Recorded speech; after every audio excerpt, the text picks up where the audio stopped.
today, my friend, it is freaking Friday. Excited, awesome. And today, my friend, I'm actually on my way to the gym. Yeah. I know some people say don't drive and be on the phone and making a video. Guys, here, listen to me. I'm actually making this video because I just closed like 2 sales, 2 high ticket sales, which each one of them is $5,000. I decided, hey, let me make this the video because when I'm on my car, I'm actually going to the gym. What I do is phone calls. I make phone calls to clients. I make phone calls to close deals. And I do have some script that I use. We'll talk about the script in a little bit later on. But guys, how do you close high ticket? How do you close thousands of dollars on the phone? I'll be talking about this stuff inside of this Periscope today. So if you're watching live with me, tell me where you are, where you logging in from, where you watching this stuff. It's an amazing Friday afternoon. Let me know where you guys are. Where you watching this stuff live from. Let me know what's up. How's your day going? Let me know what's up if you're watching this stuff live. Let's see what's going on, guys. What state are you in right now? And how are things going for you right now, my friend? All right. Here's the deal, guys. So how do you close big sales on the phone? How do you close high ticket sale on the phone, my friend? So here's the deal. When the conversation gets started, usually I want to know what's the person's goal and dream. What do they want to accomplish in their life?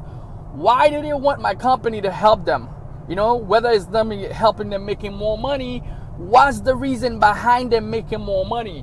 Usually there's something deeper. If you can concentrate on that why, instead of just concentrate on the effect, I want an airplane. Why do you want an airplane?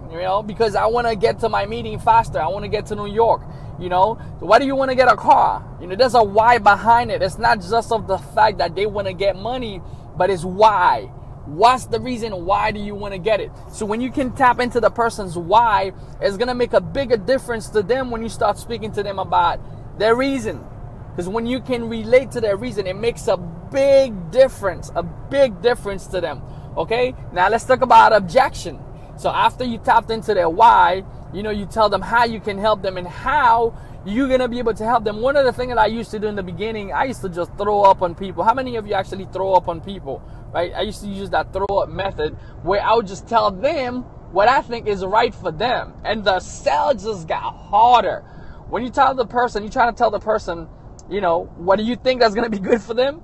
You making your sell a lot harder. When you try to tell them what you know, what you can do and all that stuff, you make the sell a lot harder. The key is always asking them questions about what they want. When you know what they want, you can sell them there instead of focusing on all the details that they don't care about, right? Let's say someone call me and they want to build a list, right? They have a website already. Do I need to know anything going, oh man, I can create a website for you. I can build this website. I can put this color. I can put this graphic. The person doesn't care about this stuff. They already have a website. They just need to build their list, right? They just need to understand how they can grow a list of customers.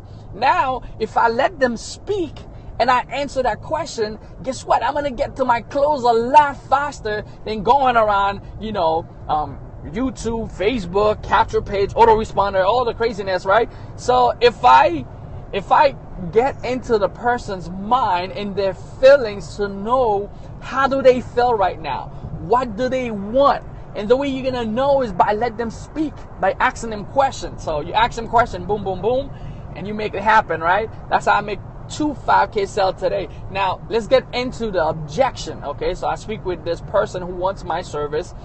They want to buy one of my product that costs $5,000, and and when I get to the price, here's where a lot of people tongue-tied, big time, baby. I remember I used to tongue-tie too whenever I'm selling high-ticket price product, because sometimes you're like, man, I never sold something for $5K. I never sold something for $10,000 or $20,000, whatever deal you're making. If you've never done it before, or if it's not the norm for you, you're gonna get tongue-tied. And the way for you to prevent that, my friend, is to get to the point. Get to the price, say it. If it's $5,000, say, hey, my course or my coaching or my training It's $5,000. It's 5K. And then you let them speak. You let them express themselves. How do they feel about the number? You might find someone, it's like, okay, 5K is nothing. I was thinking of spending 20K. Okay, boom, let's do it. Let's make it happen. Or you might find someone that feels like, oh man, it might be a little bit too steep. You know, I might not be able to do, it's too steep. I can't do 10K, okay? So the key, you're going to let them speak to you. So now when they speak to you, you'll know how to accommodate, okay? Now, here's the objection when it comes to price. The person, some of the time, won't even say the price is too much. They might say something else, like I have to speak with my husband.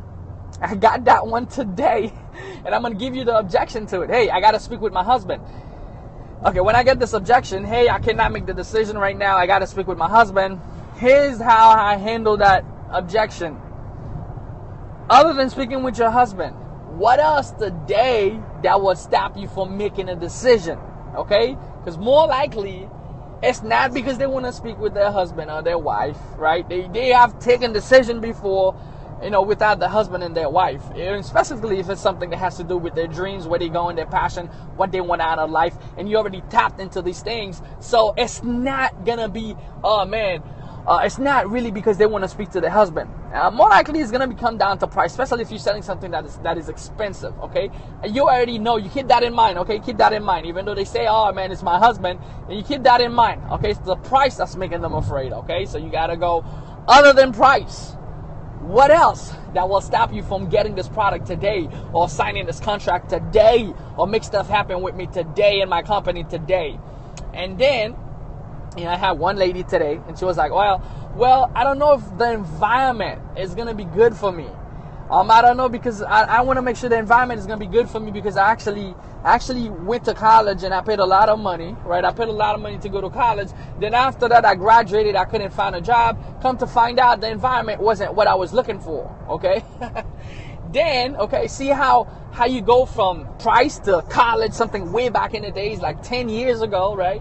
So sometimes the customer will link your sale to a situation that happens in their past.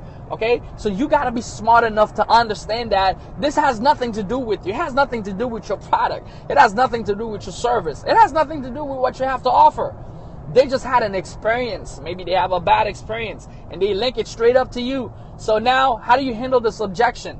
Boom, let's get to it. So here's the thing. The objection that she has was, hey, I don't know what to expect. I don't know if your environment is going to be good for me. So how I handled that objection was, well, you will never know how my environment is like. The only reason you know that college wasn't for you is because you went through it, right? You went in and you actually did the experience. That's how you know. So the only way that you're going to know if my service is right for you, you have to experience it. You know, you cannot know on the outside, right? So what if that's what's going to change your life? What if that's what's going to help you get to your goal, get to your dream, get to what you want? You have to experience it, right? That's the key. And they go like, well, okay, you're right. So then the questions come back. The question comes back for the close. Other than the environment, what else will stop you today from making a purchase or from making a decision? You always want to know. You got to drill it down. And in my mind, I'm thinking it is price, right? It is price because I'm selling a high ticket product. You got to know your prospect and know your product. Know what might make your prospect not purchase your product. What concern, what objection they might have, okay? So then you drill down to price. I don't think I could do 5K today. Here's the deal. I used to work for Wall Street, right? I used to work for Wall Street, and I had this business coach. That business coach, I pay $500 a month for. So $500 a month, which makes me about 5K a month. I mean 5K a year, 5 to 6K a year. And my product is 5K. So the deal was, can you make $500 a month? Now, you always want to give him option, right? Even though my price sometimes, I mean, it's always 5K, but sometimes what I do with some customer, I'll arrange a payment plans, because you always want to be able to serve in a way that if you're making a big payment, they can actually break it down, right? So then we break it down. Hey, okay, I understand that. Well, my program is not for a whole year, so I can't do $500 a month. Let's do $1,000 a month. You see how I could have let her go from the first time she said, well,